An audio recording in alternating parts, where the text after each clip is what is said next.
All right. So Tulsi testified this week. A lot of people got very excited, especially people with a Cruella de Vil fetish. So National Review did a little article where, yeah, they did some editorializing, obviously from the headline. Now you want to argue that the National Review would be very happy with somebody whose views are in line with Jake Sullivan's, and that's their real issue. Sure. Okay. But they did a good job running down all of her past statements and comparing them to her testimony. Now, if you'd like to see that, I'd recommend the article. I'm only using one thing from it, but we always want to give people credit. Okay, so she opened up laying out a pretty good case for how the entire system that she is vying to be the head of has been guilty of the most rank corruption imaginable. And none of what she says here is wrong. Other examples. The American people elected Donald Trump as their president not once, but twice. And yet the FBI and intelligence agencies were politicized by his opponents to undermine his presidency and falsely portray him as a puppet of Putin. Title I of FISA was used illegally to obtain a warrant to spy on Trump campaign advisor Carter Page, using a Clinton campaign-funded false dossier as their so-called evidence. Biden campaign advisor Tony Blinken was the impetus for the 51 former senior intelligence officials' letter dismissing Hunter Biden's laptop as disinformation specifically to help Biden win the election. Former DNI James Clapper lied to this committee in 2013, denying the existence of programs that facilitated the mass collection of millions of Americans' phone and internet records, yet was never held accountable. Under John Brennan's leadership, the CIA abused its power to spy on Congress, to dodge oversight, lied about doing it until he was caught, and yet has never been held responsible. Under Biden, the FBI abused its power for political reasons to try to surveil Catholics who attend traditional Latin Mass, labeling them as quote-unquote radical traditionalist Catholics. Personally, just 24 hours after I criticized Kamala Harris and her nomination, I was placed on a secret domestic terror watch list called Quiet Skies. Sadly, there are more examples. The bottom line is this must end. Okay, so there's nothing in there that I would disagree with. And she went on throughout to say things that I think a lot of people, myself included, find refreshing to hear in this kind of an intelligence briefing. There's nobody who would be nominated for this position, certainly under Harris, and really under any previous administration, who would say the things she went on to say about Syria, things that she said about the war in Ukraine. So I can understand why a lot of people might be excited about that. But you have to also look at the administration that she's in service to, what their policies are, what they're going to do with power, how different what she's saying now is from what she has said previously, particularly about Donald Trump. And we'll look a little bit at that. Now, Keaton, if you can, I'd like you to link the video I did about Tulsi Gabbard when we clip this, because we're not going to get into all that again, but I broke down in more detail than I'm going to here Tulsi's history of statements and doing 180s on those statements. So, that having been said, very much like RFK, very much like Donald Trump himself, Gabbard's enemies are so repulsive that anybody who goes into this room who's anti-establishment as far as it goes comes out looking like Jimmy Stewart in a room full of corrupt politicians, because these are a bunch of corrupt politicians. Yes, they call them out. Sometimes they're right in what they point out, but they're right for the wrong reasons. And very often they're just straight out wrong, as we'll see with them harassing her about Edward Snowden repeatedly. But here, Mark Warner, who kept going after her all day, confronted her about her shifting positions on 702, the FISA court provision. What are the reforms that have led you to now support 702? Okay, so previously, very famously, Gabbard spoke out a lot about 702, which allows a warrantless spying.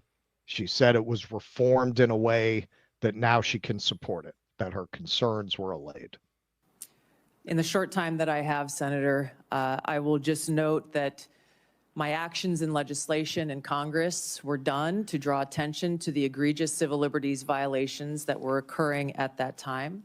Ms. Gabbard, Ms. Gabbard, I ask you a question. Please give me the courtesy of responding. You said the reforms now make you support it. What can you cite? Which reforms? There are a number of reforms to include getting rid in the new law, that, right? that all of you and your wisdom. Ms. Gabbard, my time is getting short, but I got to just tell you, after the reforms were passed into law, see, that's amazing. in April of 24. What? It's amazing. He says, well, can you tell me which reforms? And then he lets her get 3 words in. Listen, I don't have time. I have to move on. They all did this. They did this Yes. RFK too, Yes. which is they made the same mistake that that Trump made when he debated Biden in It just 2020. looks like bullying and badgering. Like, let her answer the question. Yeah, it just looks like you have talking points. Which she clearly cannot. No. She clearly cannot. Like, she's not going to come off well if you give her the space. Right. She's going to look worse if you just let her talk because Right, just let her obviously talk. there was no excuse for that flip-flop except that she wants the job. Right. You went on Joe Rogan's podcast in May. The bill is now law. And you said, quote, this bill took an already bad problem and made it many, many times worse. Again, in my mind, this is a question of judgment. 702 is critical. I appreciate this late conversion, but I'm not sure I buy it because you had such a consistent position. Again, I know my colleague's going to. All right. So now this is a good example of what I mean. He's right for the wrong reasons. He's not coming at her from the position of he opposes 702. So why do you all of a sudden support it? He's coming from the position of you should always have supported it. How Right. dare you not support it? So let's look at the full quote. So Tulsi has tried to get around this by saying, well, no, they reformed it. And since they reformed it, I support it. But her interview with Rogan was after they reformed it, and she specifically addressed that. So this is Gabbard on his podcast, May 1st, 2024. Section 702 of FISA gives our government the authority to surveil foreign actors, essentially to try to identify terrorist threats. But part of that is they have the ability to capture all of the conversations. If you talk to somebody in another country that they're interested in, they can then go and capture all of your information as an American citizen, and they can do this without a warrant. This has been in place for quite some time. But this legislation that was just passed recently expanded those authorities. So they can go and actually look at like your Wi-Fi history. If you're connected to Wi-Fi, they can look at everything that you did connected to that Wi-Fi signal. And in some other ways, it took an already bad problem and made it many, many times worse. So that's what she actually said about the reforms that she now says allayed her fears about it. So as I said in my more extended segment about Gabbard's history, we'll touch on some of those things at the end. If she's ever had a position that she didn't take the opposite position on, I'd like to know what it is. She has literally been on every side of every issue. This is Glenn Greenwald commenting on her flip-flop on 702, an issue that he's particularly passionate about. This is how Washington really works. GOP senators are telling Tulsi Gabbard that the only way she has a chance to be confirmed is if she renounces her longstanding opposition to mass FBI, NSA domestic spying powers and vows to support FISA Section 202, which she went on to do. Now, one of the main things she's changed her tune on is Donald Trump himself. And we're not talking about your normal, that little girl was me kind of stuff. We're talking about some very rough accusations of pimping out troops and treason. So this is Michael Tracy. Tulsi, he was in real time, I guess, tweeting. Tulsi Gabbard was just asked about her July 2019 statement in which she accused Trump of betraying the country and supporting al-Qaeda. Unsurprisingly, she did not give a very straight answer. All right, so let's see the comment he's talking about. The problem is that this current president is continuing to betray us. We were supposed to be going after al-Qaeda, but over years now, not only have we not gone after al-Qaeda, who is stronger today than they were in 9/11, our president is supporting al-Qaeda. Thank you, Congresswoman. Okay. He's talking about Trump there. He's not talking about Biden. Right. Okay, so here she is with Mark Warner, the man who would have been president if only they had listened to Barack. So Yeah, I'm but Mark interested to hear what Kelly. was your goal in saying these things? What did I And say? did you consider, Warner. before saying them, Mark the Kelly. motives of Iran and Russia, what their motives might have been before making these claims? Senator, as someone who enlisted in the military specifically because of al-Qaeda's terrorist attack on 9/11 and committing myself and my life to doing what I could to defeat these terrorists, it was shocking and a betrayal to me and every person who was killed on 9/11, their families and my brothers and sisters in uniform. When, as a member of Congress, I learned about President Obama's dual programs that he had begun really to overthrow the regime of Syria, and being willing to, through the CIA's Timber Sycamore program that has now been made public, of working with and arming and equipping al-Qaeda in an effort to overthrow that regime, starting yet another regime change war in the Middle East. DoD train and equip program, again, begun under President Obama, is widely been known, looked at and studied, that ultimately resulted in over $500 million being used to train who they called moderate rebels, but were actually fighters working with and aligned with al-Qaeda's affiliate on the ground in Syria, all to move forward with their regime change and not acknowledging what was obvious at the time and what has unfortunately borne true, which was that a regime change war in Syria, much like the regime change wars in Iraq, the toppling of Gaddafi and Mubarak, while these are all dictators, would likely result in the rise of Islamist extremists like al-Qaeda taking power. I shed no tears for the fall of the Assad regime, but today we have an Islamist extremist who is now in charge of Syria, as I said, who danced on the streets to celebrate the 9/11 attack, who ruled over Idlib with an Islamist extremist governance, and who has already begun to persecute and kill and arrest religious minorities like Christians in Syria. I understand. Why that should be acceptable to anyone is beyond me. It shouldn't is be. certainly And I not in our understand, and interests. I appreciate. Okay, so that's what you call a dodge. What she's laying out there about Barack Obama and the alliance with al-Qaeda, yeah, sure. That was also true of Trump's administration, and that's something that she called out before she decided that this was the way to elevate her career. So moving along, maybe most famously, she talked about how Donald Trump was offering military aid to Saudi Arabia and actually said he was pimping our troops out. So let's take a look at that. He's essentially pimping out our men and women in uniform to a foreign power who's the highest bidder, and saying very blatantly and very directly, well, hey, look, they're paying us for them. He is unfit to be our commander-in-chief, and what he is doing is dishonoring the service and the sacrifice that every single one of these service members is doing for our country, and the service and sacrifice that their loved ones and their family members go through. Cat was named Vagina. So what did she say about his attack on Soleimani? She was asked about this, and she spoke out about that quite a lot. We've heard Trump supporters and President Trump basically say, look, no American casualties, and we took out a bad guy, Soleimani, a terrorist leader. What would your response to that be? Well, first, I just came from the intelligence briefing that the administration came and brought to Congress. Really, they provided vague comments, no justification whatsoever for this illegal and unconstitutional act of war that President Trump took. You don't buy the imminent No. attack against Americans? No, they failed to provide any compelling information to prove their point of imminence.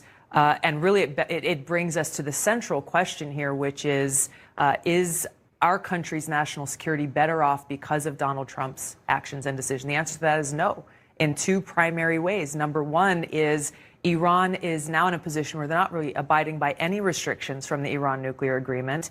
They're continuing to escalate in speed towards developing their own nuclear weapons capabilities, creating a greater threat for us, to our allies and partners, and to the world. And secondly, because the troops that we have in Iraq now and the additional ones that this administration is sending there are no longer focused on what their mission there really has been, which is to prevent a resurgence of ISIS and Al-Qaeda. Okay, so Senator Gillibrand asked her about this, and her answer was a little different now. At the time, you said it was illegal, that President Trump did was illegal, would cause very significant problems down the line. What is your position on that strike, and will you be able to advise the president in future issues with regard to national security?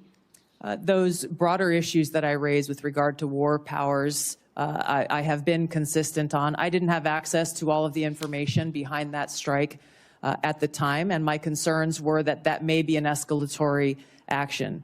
President Trump was right. There was no escalation beyond that, and his policies towards Iran turned out to be very effective for our own national security. Thank you, Senator Gillibrand. Do you disagree with the president taking away the protection for those who are now being targeted in retaliation for the Soleimani strike, such as previous Secretary Pompeo? Senator, I can't answer that without being able to look at the intelligence assessment and the threat assessment for that or other decisions. Thank you, Senator Gillibrand. I can answer that for you, Senator Gillibrand. She's going to do whatever Donald Trump tells her to do. That's the running theme with all of these nominees. Yes, again, I understand. It's very satisfying to see somebody say these things in a hearing before Congress, but you also have to look at what the administration that they're joining is already doing. We'll look at that in a minute. So again, going back to how repulsive the opposition is, you almost can't help but root for the person being questioned. According to Greenwald, and I have no reason to doubt it, no less than 5 senators took her to task for refusing to call Edward Snowden a traitor. So here's just one example of that. No question. Do you still think Edward Snowden is brave? Mr. Vice Chairman, Edward Snowden broke the law. I do not agree with or support with all of the information and intelligence that he released, nor the way in which he did it. There would have been opportunities for him to come to you on this committee or seek out the IG to release that information. The fact is, he also, even as he broke the law, released information that exposed egregious, illegal, and unconstitutional programs that are happening within our government that led to serious reforms that Congress undertook. Chairman, we got 5 minutes. So I take your answer, and these are your quotes. Brave, please join my bipartisan legislation calling for charges to be dropped against him. Do you disagree that legislation was not appropriate? Do you believe he is brave or not? Yeah, back those words? Once again, Senator, Edward Snowden broke the law. He also released information we agree that Edward Snowden that broke exposed the United States government's illegal your programs. legislation and your words are still your beliefs. Yes or no, please. I'm making myself very clear. Edward Snowden broke the law. He released information about the United States government's illegal activities. If I may just finish my thoughts, Senator. In this role that I've been nominated for, if confirmed as Director of National Intelligence, I will be responsible for protecting our nation's secrets, and I have 4 immediate steps that I would take to prevent another Snowden-like leak. Ma'am, I would simply ask you again. I I don't think you're going to answer. I agree with Tom Cotton. He's a traitor. You, for years, until you got chosen by President Trump, have celebrated this guy as brave. You've called for him to be pardoned, for his charges to be dropped. I cannot imagine a director of national intelligence that would say that kind of behavior is okay. How would we maintain the trust of the IC and the contractors who work for it? How would we maintain the trust of our Five Eye partners? I find it very troubling. Let me move to 702. I know what dipshit. Okay. Dipshit. So yeah, and there are others where they just screamed over her. You won't denounce. It's just it's a clown show. I don't know if everybody knows. I mean, everybody knows. Everybody's more or less familiar with the Snowden case, but Snowden was getting paid hundreds of thousands of dollars a year to live in one of the most beautiful places in the world with the love of his life. Like, Edward Snowden had an amazing life.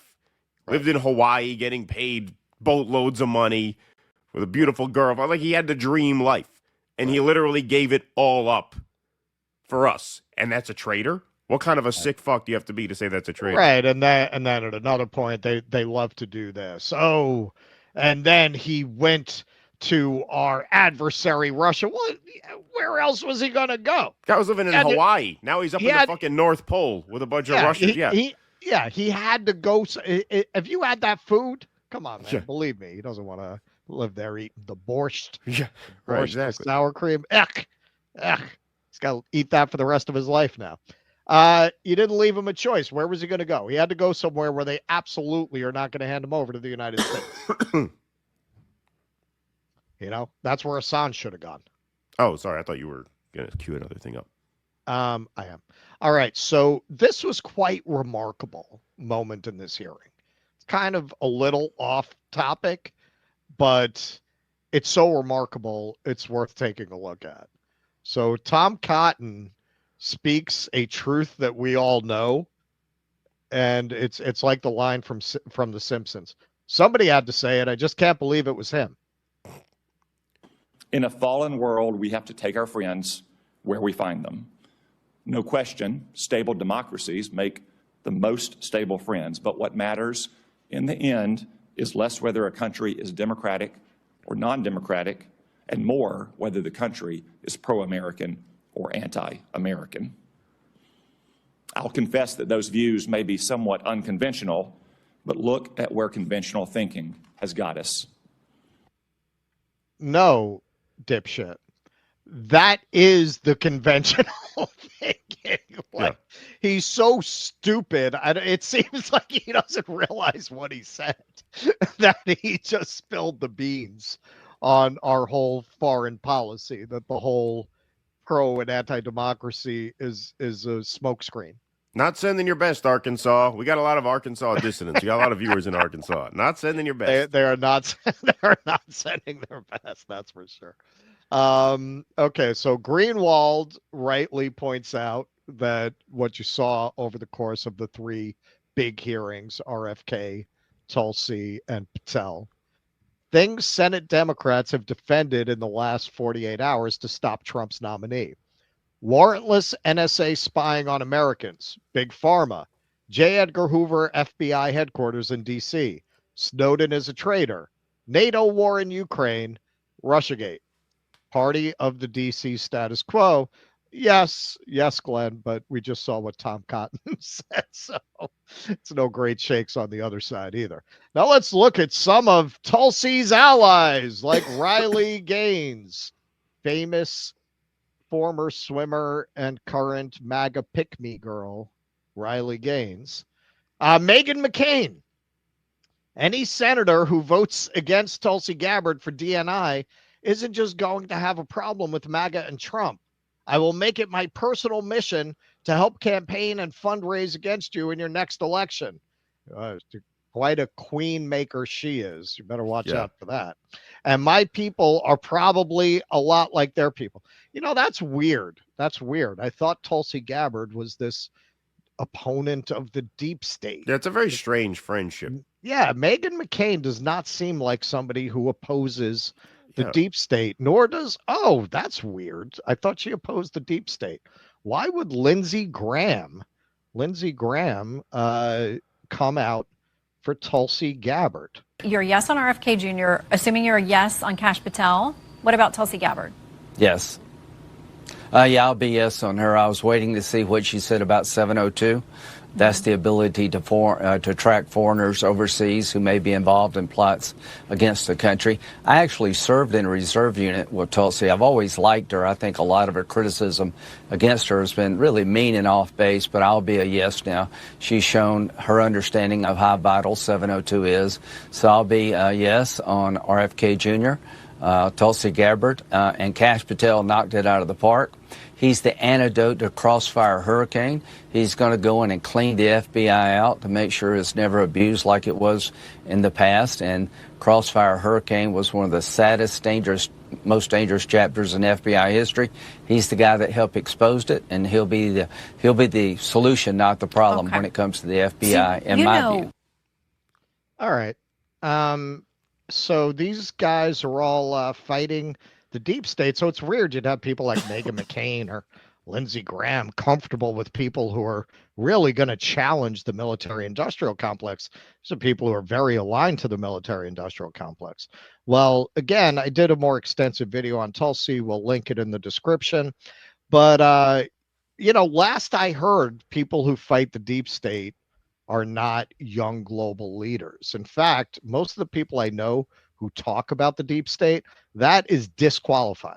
You were a young global leader. Now, Tulsi says, well, she didn't choose to be a young global leader. They just made her a young global leader. Even so, she was very honored about it. I'm honored to be selected as 2015 young global leader representing Hawaii amongst leaders from around the world. And then if you look at what she's doing now, what is her distinguished service in the military really about? Here's Ben Norton. Tulsi Gabbard is now commander of the U.S. Army's 440th Civil Affairs Battalion, which runs psychological operations, PSYOPs, against civilians in the Indo-Pacific region. Her job is literally to manufacture consent for the U.S. new Cold War on China and expand U.S. imperialism in Asia. You can see right here, he highlights the battalion regularly deploys its civil affairs teams and companies throughout the Indo-Pacific region in support of various operations and exercises. The 440th team has sent teams to Philippines, Thailand, Malaysia, Timor, Leste, Micronesia, Marshall Islands, Tonga, Palau, Samoa, Fiji, and Papua New Guinea, as well as supported exercises in Korea and Japan. So Tulsi was not only a young global leader, she is literally the commander of a PSYOP battalion. So now it starts to make more sense why you'd have these people who are very aligned with the deep state, not really opposed to her nomination. And then finally, Israel needs, this is Tulsi in 2018, Israel needs to stop using live ammunition in its response to unarmed protesters in Gaza.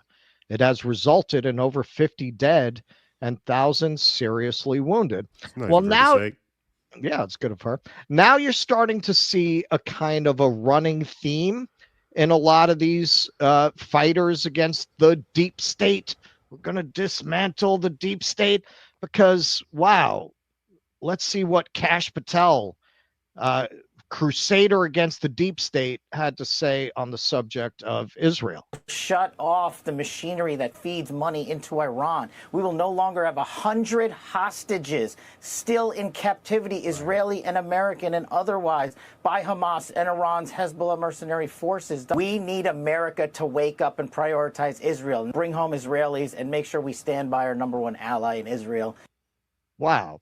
I don't know. Maybe I'm a little, like he says, a good fellow. Maybe I'm a little fucked up. Yeah, maybe I'm a little fucked up. Maybe my idea of fighting the deep state does not involve saying that our problem is we're not prioritizing Israel enough. Maybe I'm a little fucked up. Maybe I just don't understand what "Make America Great" means. So how about Pam Bondi, who'd be working closely in any administration with Kash Patel over at the FBI, determining policy towards, say, student protesters? So I think their student visas need to be revoked. I think we need to reinstate President Trump's travel ban immediately. There's a lot of things that can be done to stop this. But yeah, the anti-Semitism that is rampant throughout this country now, and it's truly, truly heartbreaking to see what's happening to all of our Jewish friends in this country by really just, I think, a lot of ignorant kids and students and people who don't understand that Hamas equals terrorism, even worse, at its worst. Okay, again, maybe I'm misunderstanding something. Explain it to me like I'm a 5-year-old. If you've been running around for the last year and a half screaming about genocide in Gaza and the Biden administration's indifference and the control that the Israel lobby has over the government, explain to me why you feel that this is some kind of a triumph for free speech or some kind of triumph over the deep state. All right. So what does Tulsi herself say about this subject? Is very directly a political Islam whose goal is world domination under Islamic law. That is the goal of groups like Hamas and Al-Qaeda and ISIS and others. So we have to be very clear about that. Unfortunately, what we're seeing on our college campuses are not these protests actually truly calling for peace, understanding the dangers of the situation there. They have become puppets of this radical Islamist organization that stands diametrically opposed to our ideology of freedom. And unfortunately, President Biden, he seems to be afraid of being called an Islamophobe, which is why he's shirking away from a very clear statement of standing against anti-Semitism, for free speech, and against this radical Islamist ideology.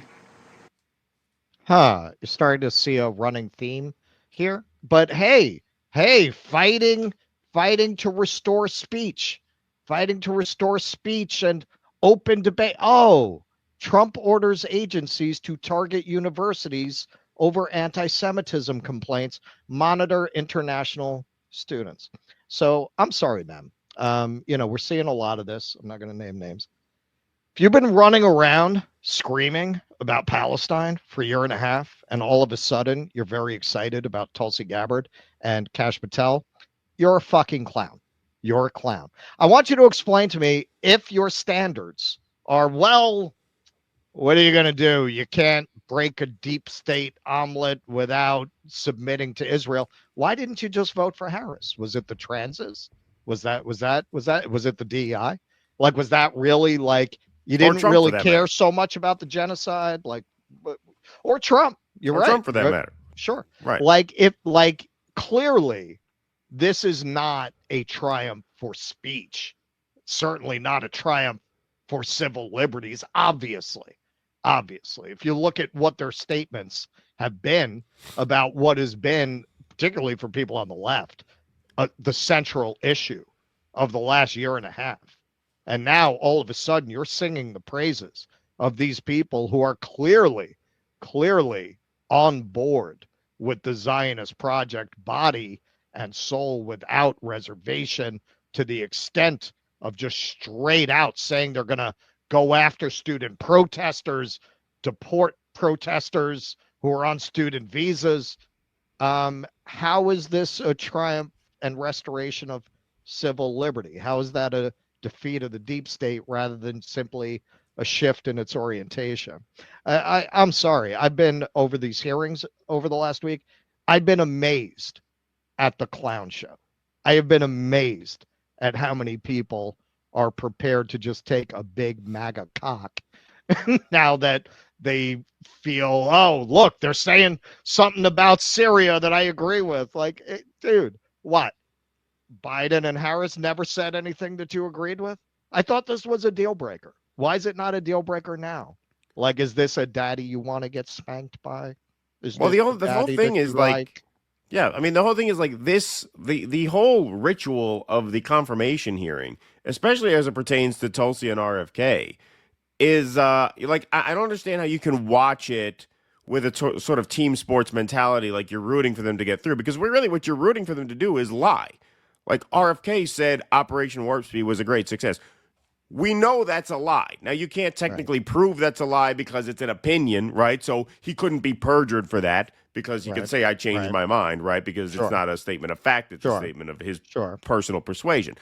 But we know that he doesn't believe that. We know that's a lie. You know how you know that's a lie? Because if he actually believed that, the people who love him would hate him, right? And so that's just one example. With Tulsi, right? Well, Snowden broke the law. Like, are you rooting for her to have a Mr. Smith goes to Washington moment and speak truth to power? Or are you rooting for her to weasel around the senators so that they'll confirm her? And don't these senators understand that? Like, doesn't Lindsey Graham understand that her real conviction is against 702 and she just pretended to be for it? It is professional wrestling. It's all a show. I mean, that's all it is. In the RFK hearings, for all the back and forths between the senators and, oh, he owned him and he owned her, that's not what determines whether RFK gets through. What determines whether RFK gets through is, do the moderate swing voters in the Senate, like Bill Cassidy, do they think they can work with him, or do they think he is going to be too big a thorn in their side? That's what matters. It's the subtlety of the conversation that matters. It's not the big moments that matter. So how are you watching this? Good for her, good for him. It's bullshit. The whole thing is complete bullshit. It's complete bullshit. And how could you be invested in Tulsi Gabbard at all? What the hell do I care if she gets through at this point? Why? Who is she? Who is she? Who is exactly. she? She's a shape-shifting chameleon. Yeah. She has literally been on every side of every single issue. She accused Trump of pimping out our troops, of an illegal assassination. Right. Now she said, no. Well, it was a great decision. Yeah. It was a great decision. Like, how do you get behind that if you took the position of Biden and Harris that their conduct in Gaza was a deal breaker? How on earth can you be jumping up and down about Tulsi Gabbard when clearly, and this is just the most obvious point here. Yeah, they'll clear out insofar as there are people that you hate in the deep state who are against Donald Trump. They're going to clear those people out, and they're going to put in people as bad or worse who are not a threat to Donald Trump. Can't you see that? Like, I mean, that's very obvious, isn't it? It is. You got a guy for FBI director who wrote a fucking children's book about himself defending Donald Trump. What do you think he's going to do as FBI director? Play by the Constitution? Why? Why would you believe that? It's a politics of revenge and retribution. If your politics do not transcend retribution, then yes, you are a fascist. If the only thing you're rooting for is for one side to get their comeuppance from the other side, then you're just a fascist. You're just a thug at that point. I mean, your politics have to transcend that. I'm not saying you can't take pleasure in that. I take pleasure in the fact that they fired those FBI agents. Yeah, absolutely. Every single one of them had it coming. Fuck them and forget them. I don't care. But I'm not so deluded as to think this actually represents progress for our civilization. It does not. It does not. It's a gang war where you're really pissed off at the gang that lost, and so you take some pleasure in that, but that pleasure is fleeting if you're a serious person with a serious politics. If all you give a shit about is rubbing one side's face in the mud, then you're not a serious person. Right. And do you really want to own this administration? Like, how you think that, forget about 2 years, how do you think that's going to look in 6 months? Right. Yeah.